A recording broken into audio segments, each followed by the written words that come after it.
This is the accusation. They're throwing around the word treason. I hate to say this, but President Barack Obama, there is now incontrovertible evidence that he was the spearhead of a seditious conspiracy to subvert the will of the American people and overthrow the United States government back in 2016. They're saying that Obama knew that Russia did not meddle in the election, did not have any. Barack Obama was once celebrated as the symbol of hope, but today, his legacy is under heavy criticism. Joe Rogan doesn't hold back. With sharp commentary and no tolerance for political showmanship, Rogan tears apart the charm, the speeches, and the carefully built image to reveal a presidency full of contradictions. From big promises that turned into weak results, this breakdown hits hard. The shine is fading, the rehearsed story is collapsing, and the truth is starting to cut through the illusion that was so carefully built. No. He gets a glass of Flint tap water, and I swear to God, he drinks it like this. Watch this. Can I get some water? I really did need a glass of water. This is not a stunt. You're doing something isn't a stunt. You have to. It's 100% a stunt. When was the last time a president stopped a speech to ask, "Can I get a glass of water?" They would never do that. They would have water ready for him. Barack Obama moves through history like someone who just discovered his own Wikipedia page and keeps refreshing it. The problem? Every update reads more like a fan fiction than the truth. Joe Rogan didn't need time to warm up.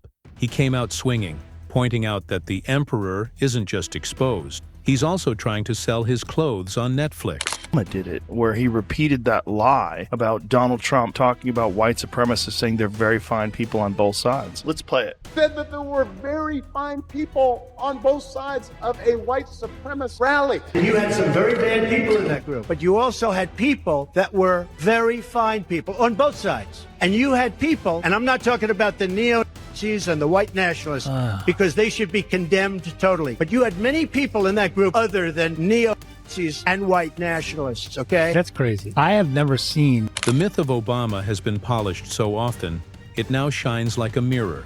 Words like hope, change, and unity are repeated like slogans from 2008 that no longer hold weight. Rogan doesn't buy any of it. The way he takes apart Obama's record feels less like criticism and more like a full demolition, delivered with a grin. Beneath the smooth talk and presidential style, Rogan argues, was a man who controlled the game, avoided the blame, and escaped responsibility while staying above it all, like a guru with a drone strike button in his pocket. Absolutely must hold every one of these criminals accountable for the crimes that they committed. They are the most heinous crimes committed in American history. But yet promoted this idea. James Comey, John Brennan, Clapper, Rice, Biden was in the meeting. They briefed Barack Obama on Hillary Clinton's plan to, quote, tie Trump to Russia collusion lies. It consumed our national discourse. 8 years, Obama styled himself as the philosopher king of modern America. The slow, calm voice, the measured gestures, the professor-like vibe. It was all part of the act. But Rogan wasn't fooled by the rhythm of his speeches. Behind that carefully calculated calm, he says, was a presidency filled with moves so questionable that even magicians would be confused. People called him the cool president. Rogan's take? Being cool doesn't mean much if you're using it to cover public anger while pulling the strings from behind the curtain. Every other president got roasted. And one time, during the White House press correspondence thing, Obama went on stage and he roasted Trump.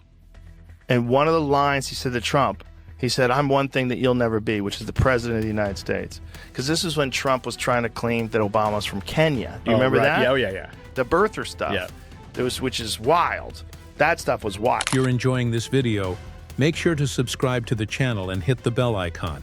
Now let's talk about foreign policy. Obama turned exporting chaos into an art form, all while smiling. He carried out more drone strikes than a video game tournament. He spoke of peace but launched missiles like someone obsessed with fire, while holding a Nobel Peace Prize. Rogan didn't even have to exaggerate.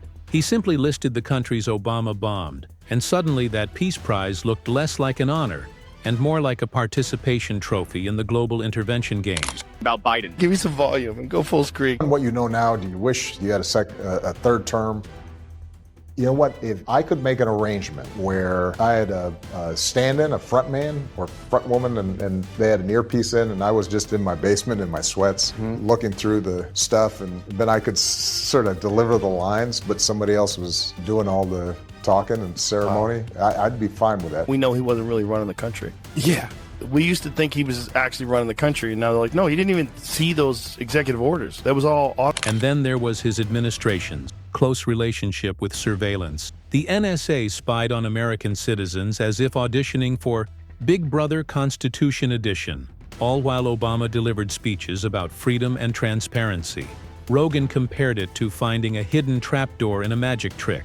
Obama talked about liberty in public while secretly wiretapping it in private. In his version of America, transparency applied to everything but his own actions. And let's not forget the media. Obama managed to turn journalists into cheerleaders. Reporters didn't just cover him, they seemed to admire him. Newsrooms echoed his talking points instead of asking hard questions. Rogan joked that the press looked more like eager interns at a motivational seminar, smiling and tweeting quotes, while real issues burned in the background. It was less journalism, more fandom. Then came the economic recovery story. Obama liked to take credit as if he personally saved the economy. With spreadsheets and charisma, Rogan exposed the reality. Bailouts for Wall Street, scraps for ordinary people. Yet the applause kept coming from those who never actually felt the recovery. The truth? The rebound was very real.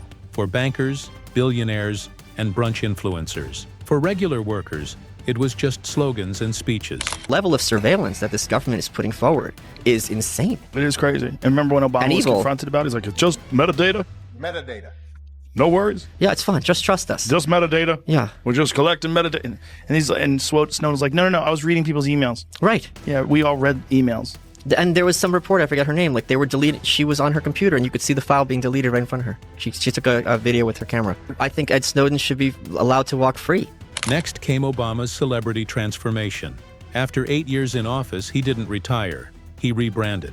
Suddenly, he was producing documentaries, sharing playlists, and narrating his own legacy like a self-made Netflix series. Rogan found it hilarious. The former commander-in-chief had turned into a content creator.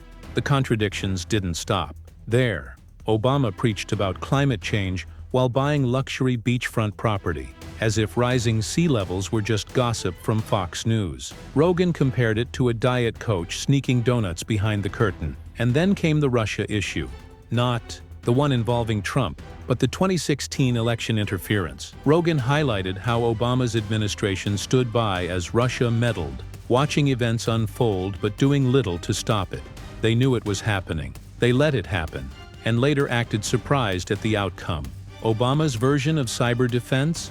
A long sigh and a strongly worded memo. Rogan ripped apart the idea that Obama rose above the fray, showing instead an administration that looked passive and disengaged. Yet they repeated that lie. Why would you place your faith in somebody who instituted a so-called Muslim ban? I just completely lost respect for Obama when he repeated that lie a few days before the election, knowing it's false. Who said that there were very fine people on both sides of a white supremacist rally? This just shows how desperate they were to keep Trump out, which is wild. Who sat down for pleasantries with Holocaust deniers? They just felt like this is a tool that we have, and let's use it. Let's just say whatever the we have. And what about healthcare? The major reform that became a bureaucratic nightmare. Obama promised it would be simple, affordable, and accessible for all. Instead, Americans got a system so complicated, it felt like solving a puzzle. Then the border issue. Rogan didn't miss the hypocrisy. Obama, who often preached compassion, ran the administration that built detention centers and quietly changed the language to make it sound less harsh. Kids in cages weren't labeled a crisis. They were just rebranded as policy. The gun debate followed a similar pattern. Obama cried during speeches, gave passionate talks, but then did very little in terms of actual change. Rogan pointed out the gap between the emotion and the action. The words sounded sincere, but the follow-through was missing.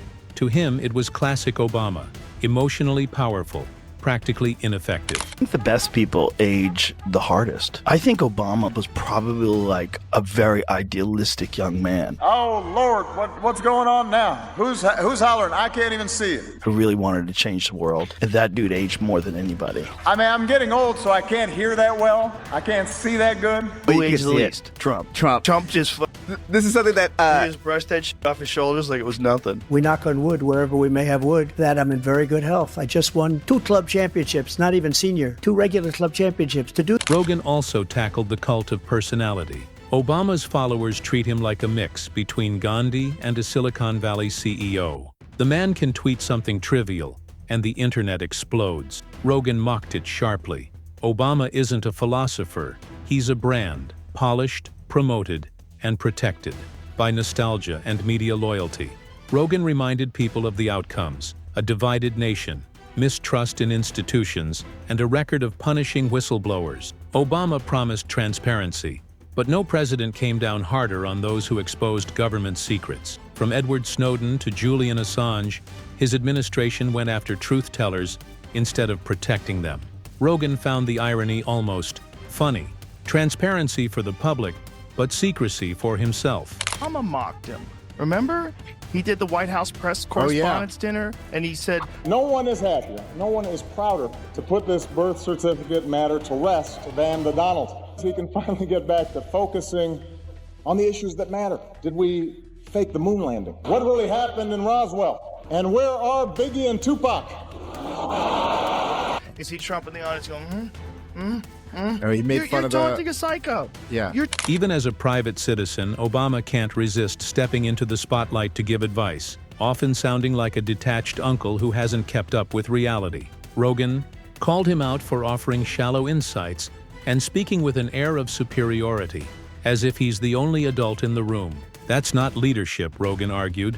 It's just branding. For someone who held the most powerful office in the world, Obama now acts as if he was only a passenger on the ride. No mistakes, no regrets, just carefully crafted reflections and Spotify playlists. Even his memoirs were exhausting. 2 volumes of polished self-praise, heavy on storytelling but light on accountability. Rogan compared reading them to sitting in a sauna with a motivational speaker who only talks about himself, long, tiring, and leaving you with more questions than answers. And they gave that speech when he gave a speech on television, and everybody was like, fuck this. And then they go, it kind of just went away. It was one of the most beautiful moments in modern American history. People really actually stood up and stopped a war from happening. Today, I authorize the Armed Forces of the United States to begin a limited military action in Libya in support of an international effort to protect. Rogan summed it up. Obama's greatest skill wasn't governing. It was performance. The pauses, the glances, the polished delivery. It all created an image that seemed bulletproof. Even his failures were reframed as noble struggles. He wasn't just a leader. He became a franchise, like a political iPhone. Sleek, popular, but a little less useful with every new version. Meanwhile, America is still dealing with the consequences of his decisions. But Obama floats above it all, smiling, signing new contracts for documentaries, and protecting the polished brand. Underneath the smooth image is a legacy that might not survive closer examination. The curtain is slowly lifting, the applause is fading, and the once untouchable aura is dimming. Watching Daniel Negreanu, the great poker player, was on Tim Pool's show, and they were talking about his shift in political ideologies, and then a lot of it came from when they were accusing Trump of saying that thing that Obama repeated falsely during the campaign. He was talking about white nationalists and neo-Nazis and saying there's very fine people on both sides. But you also had people that were very fine people on both sides. And Negreanu, he had heard the clip where Trump said it, where it was edited. He'd never seen the full thing. And then once he saw the full thing, he was like, what the fuck? And it immediately made him realize, like, oh my God, they're lying. This is years after Daniel had known it was false. And then Obama's sitting right next to Trump and they're joking around with each other. Hey, pal, I know you're a neo-Nazi lover. You Because the truth is, charisma doesn't pay. The debts history leaves behind. While Obama enjoys his Netflix projects and public image, the impact of his smooth-talking presidency continues to shake the foundation.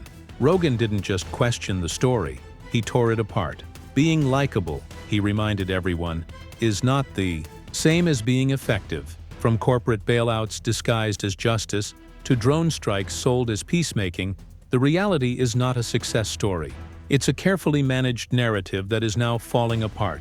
The shine is fading, and what remains is a politician with great delivery but a legacy full of contradictions. Joe Rogan didn't just roast Obama, he held up a mirror. And when the smoke cleared, the reflection wasn't of a hero. It was of a man who mastered the art of looking right while doing wrong. The era of being untouchable is over. The myth is breaking apart, and for the first time, the spotlight isn't highlighting the legend, it's exposing the illusion.